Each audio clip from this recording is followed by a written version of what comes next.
ব্যবস্থা করেন। এখন পর্যন্ত পুরো শহীদ পরিবারের তালিকা লিপিবদ্ধ করা হয়নি। আমরা এই প্রোগ্রামের মাধ্যমে বলতে চাই, অনতি বিলম্বে সকল শহীদদের তালিকা পূর্ণাঙ্গভাবে প্রকাশ করুন। আওয়ামী লীগ কতটা জঘন্য দল ছিল বিগত 15-16 বছরে আপনারা দেখেছেন। এই আওয়ামী লীগ অসংখ্য মানুষকে গুম করেছে, এই আওয়ামী লীগ অসংখ্য মানুষকে হত্যা করেছে, এই আওয়ামী লীগ অসংখ্য মানুষকে বিনা কারণে জেলে দিয়েছে। কোনো কথা কেউ বললে, কোনো সত্য কথা বললেও সেই বক্তব্য যদি আওয়ামী লীগের বিরুদ্ধে চলে যেত, তাহলে আওয়ামী লীগ ফ্যাসিবাদ শেখ হাসিনার সন্ত্রাসীরা সেই লোকের ওপর বর্বরচিতভাবে হামলা করত। এই আওয়ামী লীগ, এই শেখ হাসিনা অসংখ্য পরিবারে ভাইকে তার ভাই হারা করেছে, বাবাকে তার সন্তান হারা করেছে, সন্তানকে তার পিতা হারা করেছে। তা আমরা বলতে চাই, এই দেশে আওয়ামী লীগের রাজনীতি করবার কোনো অধিকার নাই।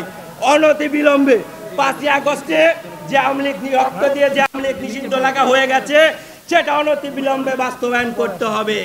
এমনকি আওয়ামী লীগের যে বিচার, সেই বিচার করতে হবে। এখনো পর্যন্ত বিভিন্ন জায়গায় আমরা দেখতে পারি আওয়ামী লীগের সন্ত্রাসীরা বিভিন্ন জায়গায় ঘুরে বেড়াচ্ছে, তাদেরকে গ্রেপ্তারের কোনো উদ্যোগ নেওয়া হচ্ছে না। আমরা অনতিবিলম্বে এই গণহত্যাকারী আওয়ামী লীগের সন্ত্রাসীদেরকে গ্রেপ্তার করে রাষ্ট্রীয় আইনে বিচারের দাবি জানাই। এমনকি বলতে চাই, গণ অধিকার পরিষদ গতকাল আওয়ামী লীগ নিষিদ্ধের দাবিতে বিক্ষোভ সমাবেশ করেছে। আজকে প্রেস ক্লাবে গণস্বাক্ষর কর্মসূচি করছে। যতদিন না পর্যন্ত আওয়ামী লীগ নিষিদ্ধ। বড় দুর্ভাগ্যের বিষয়, আমার পূর্ববর্তী বক্তা বলেছেন, আমাদের 20 কোটি মানুষের আশা আকাঙ্ক্ষার প্রতি ডক্টর মোহাম্মদ ইউনূস যে বক্তব্য রেখেছেন কালকে, সেই বক্তব্য প্রত্যাহারের দাবিতে এবং আওয়ামী লীগকে নিষিদ্ধের দাবিতে আমরা গণমানুষের কাছে ফিরে এসেছি। গণমানুষের কাছে গিয়ে আমরা এই কথাই বলতে চাই, গণমানুষ কি আওয়ামী লীগের রাজনীতি দেখতে চাই কি চাই না, সেই জন্যই আমরা এই গণস্বাক্ষর কর্মসূচি চালু করেছি। এই গণস্বাক্ষর কর্মসূচি যতদিন আওয়ামী লীগ নিষিদ্ধ না হবে এবং আমরা এই দাবি বাস্তবায়নের পক্ষে থাকবো, ততদিন এই দাবি নিয়ে আমরা মাঠে থাকবো। এই দাবির পেছনে আমাদের একটাই যুক্তি, আওয়ামী লীগ এই যে বাংলাদেশের মানুষের উপর যে অত্যাচার নিপীড়ন, 2000 মানুষকে শহীদ করেছে এবং 30,000 মানুষকে যে পঙ্গুত্ববরণ করেছে, সেই দায় নিয়ে তাদেরকে এই বাংলাদেশের রাজনীতি থেকে বিতাড়িত করতে হবে। তাদেরকে কোনো রাজনীতির সুযোগ দেওয়া যাবে না। এই দাবিতে আমরা অবিচল এবং অটল থাকবো। আমরা একটি কথাই বলতে চাই, আমরা যাদেরকে এই সরকারে বসিয়েছিলাম, তাদের আন্দোলনের মাত্র সময় ছিল 20 দিন। সেই 20 দিনের সময়ে কোনো কেউ আন্দোলন করে কখনো সফল হতে পারে না।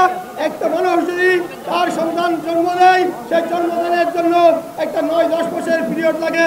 ঠিক তেমনি একটা রাজনৈতিক দল একটা সময় একটা সরকারকে বিতাড়িত করার জন্য যে রাজনৈতিক আন্দোলন গড়ে তুলতে হয়, সেই রাজনৈতিক দলগুলো আন্দোলন করে তুলছিল বলেই তাদের এই যে 20 দিনের আন্দোলনের মধ্যে দিয়ে আমরা এই ফ্যাসিস্ট সরকারকে বিদায় করতে পেরেছিলাম।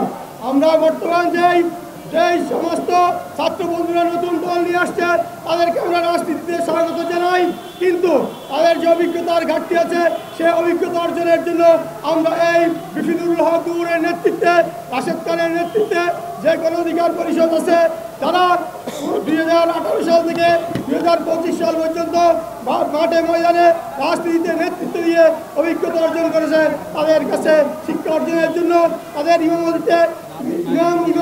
হিসেবে মেনে নেওয়ার জন্য আমি আহ্বান জানাচ্ছি।